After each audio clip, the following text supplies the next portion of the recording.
MLC అనంత బాబుని అందరికీ నమస్కారం. నా పేరు గడ్డం సింహ, రాజోల్ నియోజకవర్గం రాష్ట్ర తెలుగుదేశం పార్టీ ఎస్ఎస్ఎల్ అధికార ప్రతినిధి. ఒక విషయం కోసం ఈ యొక్క ప్రెస్ మీట్ ఏర్పాటు చేయడం జరిగింది. సాధారణంగా గురువు ఏ దారిని వెళ్తే శిష్యుడు అదే దారిని వెళ్తాడు, నాయకుడు ఏ దారిని వెళ్తే కార్యకర్త కూడా అదే దారిని వెళ్తాడు.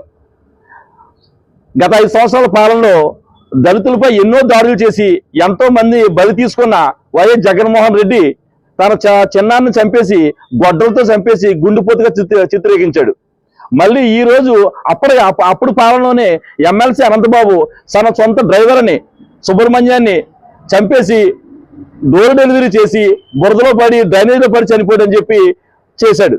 దానికి అప్పుడు పోలీసులు దాన్ని నీరుగార్చితే కూటమి ప్రభుత్వం వచ్చిన తర్వాత దాన్ని మళ్ళీ సిట్ ఏర్పాటు చేసి దాన్ని మళ్ళీ స్పీడ్గా చాలా తొందరగా ఈ యొక్క దర్యాప్తు జరగగా చివరికి స్వయంగా నేనే చంపానని ఒప్పుకున్నాడు. అదే విధంగా తన భార్య కూడా తన పక్కనే ఉంటూ ఈ యొక్క హత్యకి పూర్తిగా సహకరించి ఇవాళ దొరికిపోయిన తరుణంలో సాక్షుల్ని ప్రలోభితం పెట్టి 3 లక్షల రూపాయలకి వాళ్ళు మాట్లాడుకుని వాళ్ళు కనుక తేడా చేస్తే మిమ్మల్ని కూడా కలపరకుండా చేసి చంపేస్తామని అప్పుడు జగన్మోహన్ రెడ్డి ఎలాగైతే సాక్షులను తారుమారు చేయలేకున్నాడో తన శిష్యుడైన ఈ యొక్క అనంతబాబు కూడా సుబ్రహ్మణ్యాన్ని మర్డర్ కేసుని తారుమారు చేయాలని కోరుతున్నాడు.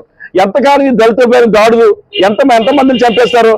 నీ పాలనలో నీ పక్కన నుంచుంటా కూడా ఇవాళ దళితులు కానరాలేదు. చివరికి మా మానవ ప్రాణాలు కూడా ఇవాళ నీ యొక్క నాయకులు నీ యొక్క కార్యకర్తలు మమ్మల్ని తీసేస్తున్నారు.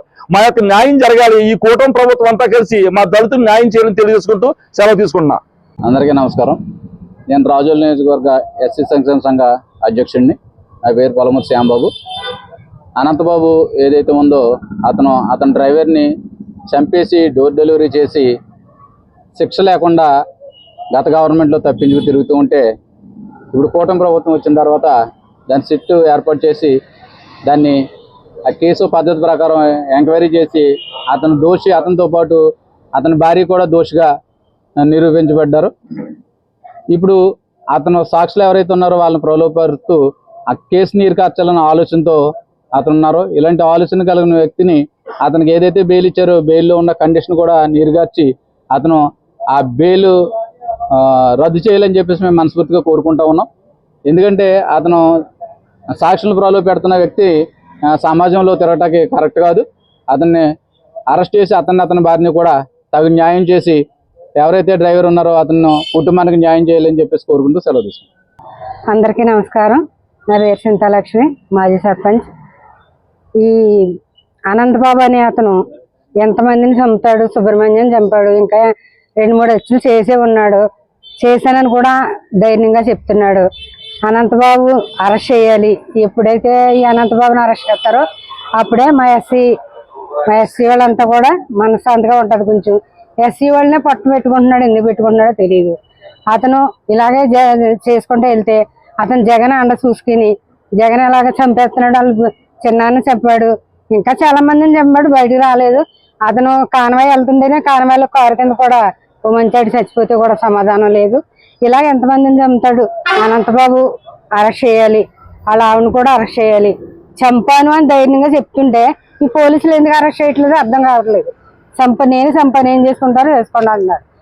అలాంటి అతన్ని ఎందుకు అరెస్ట్ చేయకుండా బయట వదిలేస్తున్నారో మాకు అర్థం కావట్లేదు. మా ఎస్సీ వాళ్ళ మీద దాడులు చేస్తున్నారు.